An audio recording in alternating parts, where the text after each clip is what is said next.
Success can be achieved much faster when we learn from other people's mistakes. There's no need of reinventing the wheel, and that's certainly true when it comes to deer hunting. Here are 5 things I wish I'd have learned much earlier in my career as a deer hunter to become a much more successful hunter and bring more meat home for the freezer.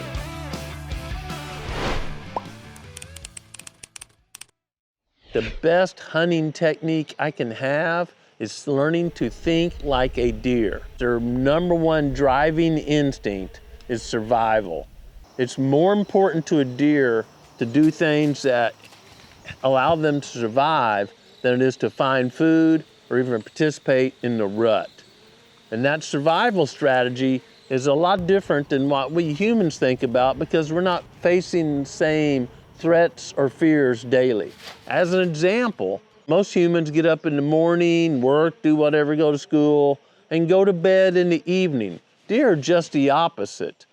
Deer tend to rest during the day, they're in thick cover, they're doing stuff. They may move a little bit, but not much compared to morning and afternoon. And the afternoon is their morning. They've been resting, similar to us being at home in a safe environment. Then they get up and move to find food or participate in other activities.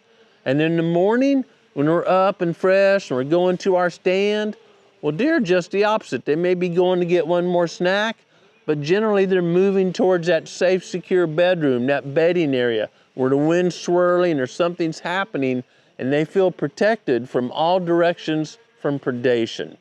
Our mornings are a deer's afternoon, early evening, and our afternoon is a deer's morning. We can use that in a couple of ways. It's tougher to find a good hunting location in the morning because you're moving and deer are moving. There's a lot better chance of alerting deer. I'm an early morning person, but success rates tend to be better in the afternoon because you can go to your hunting location while deer's in the safety of their bedding area, and you can get in location and then let deer come to you. Researchers using GPS collars have shown that a lot of deer, as they get older, have smaller and smaller core areas, which indicates they've learned where the threats are, and they can go to that core area, maybe like our home or a storm shelter or something like that, to avoid the dangers. We can incorporate that also. We want to focus our hunting right on the edge of those core areas, but in locations where we can approach, hunt, and exit without alerting deer.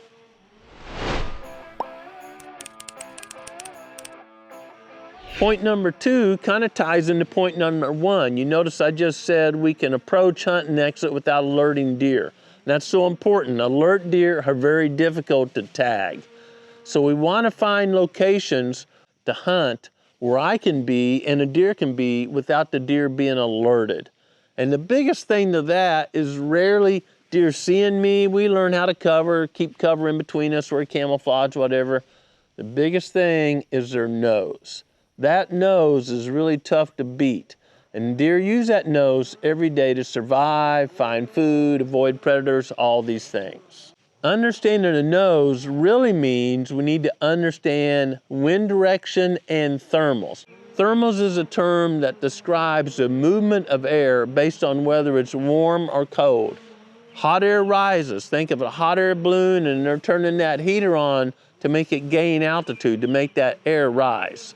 Cold air sinks, and when you want that hot air balloon to come down, they just turn the heater off, let that air cool down, and it will start dropping.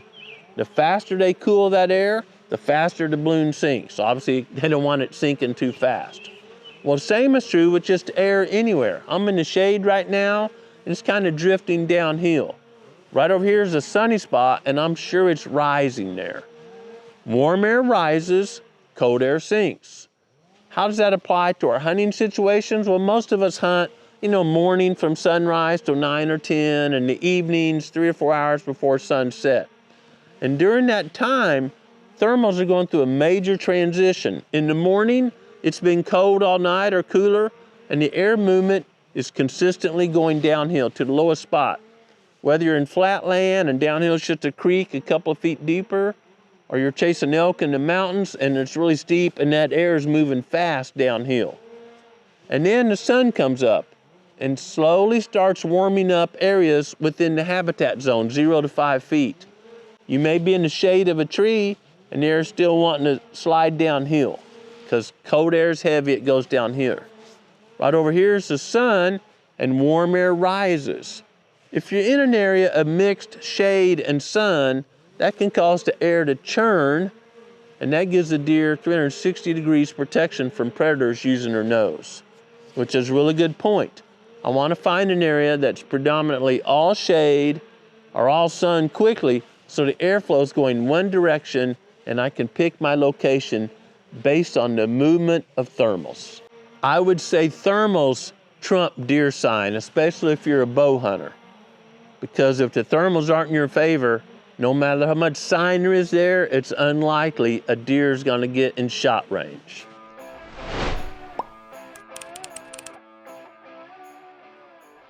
We're all taught to scout and find deer sign. But what do we do with that when we find a deer sign? It sure seemed when I was a young hunter, the more sign, the more likely I am to see a deer. And I was discounting that I have to be able to be present to see the deer within range of whatever weapon I'm using. So don't just look for sign, look for signs and location. You can be there at the same time and not alert deer. It's very rare that if you find just a huge amount of sign, man, there are scat piles everywhere, maybe beds everywhere, you found a bedding area, that you can be there at the same time deer are there. Deer tend to spend their most time, in a bedding area or a feeding area in places they feel secure. And their weakest link in the deer's activity cycle daily is travel corridors. Going from bedding to feeding, as one example, somewhere along the way, they're probably going to have to cross an area where the thermals or the wind or the visibility is not in their favor. We like to call those pinch points or bottlenecks, somewhere where deer's pinched down and it's not in their favor and that travel is in a condensed area. Those now, as a more mature hunter, are my favorite hunting locations with a gun and a bow. Let's take that one step further. If you're hunting in the morning, you probably want to get as close to that bedding area as you can, so there's a chance those deer passing you going to the bedding area while it's sunlight. If you're really close to the feeding area in the morning, they may leave, especially mature deer, that feeding area and move past your stand location going to the bedding area before legal shooting light. The same kind of applies in the afternoon. Deer, especially mature deer, may not leave the security of that bedding area or that security zone where the wind's swirling until really close to dark. And if you're positioned on the feeding area and they got to travel a quarter mile, they may not get there, especially mature deer, till after the end of legal shooting light. So finding that portion of the travel corridor where you can nudge in close to the bedding area is probably going to give you more opportunities to see deer during the legal shooting time.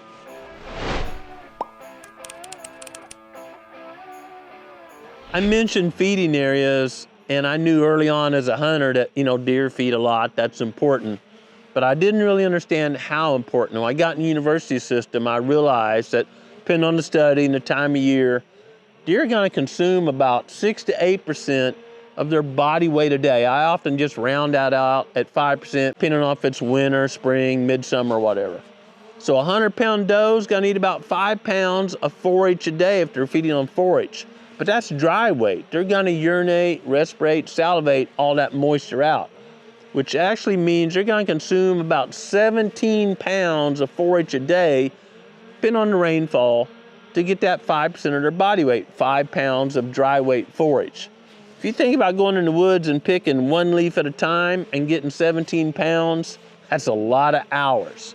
Deer feed a lot, and they need to feed daily in most situations, so knowing the best food source where I have permission to hunt, or even close by, is real important to my hunting strategy.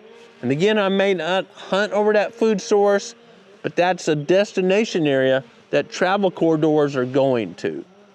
Even more important than the best food source, maybe you're in ag country and there's soybean fields all over, is a food source that deer do not associate with danger. They're not conditioned to only feeding there at dark or avoiding the area totally.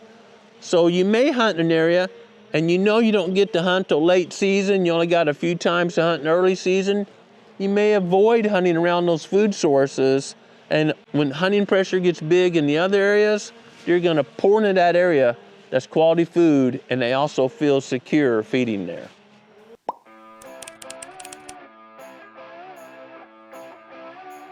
If I know where there's a prime feeding area, especially if there's a lot of hunting pressure in the neighborhood, I want to be very careful around that. I definitely only want to hunt travel corridors coming and going to, and work really hard not to alert deer, so deer feel very comfortable feeding in that area. They consider it a secure location, and when that's the case, deer are going to pour into that area. You know, deer have memory. I think we forget that as humans. Deer have memory, and they learn to avoid areas that they associate with danger. On the other hand, deer have memory, and they learn that some things are not a source of danger to them. Think of deer on a golf course. Sometimes in some golf courses, the deer won't get out of fairway for the golfers to play through because they just don't associate them with danger. Or along major interstates, and you'll see deer feeding right there on the interstate with bunches of cars driving by, because they don't associate that noise, those smells, all that movement with danger. But if you're in an area where deer rarely see humans, and they smell you or see you moving, man, they're out of there. So you need to really think, okay, I'm on a farm, and this farmer's all over the place, this buggy all the time, feeding cows, checking on cows. If you could get that farmer to drop you off at your hunting location, that is way better than you walking all the way through the farm, and they've never smelled you, and the farmer probably doesn't get off his buggy that much in that location deep in the woods. He's out in the fields working, and you can really send those deer on high alert. So it's different no matter where you are. A lot of military bases allow hunting, and those deer are really used to loud noises, usually depending on the base and a lot of things.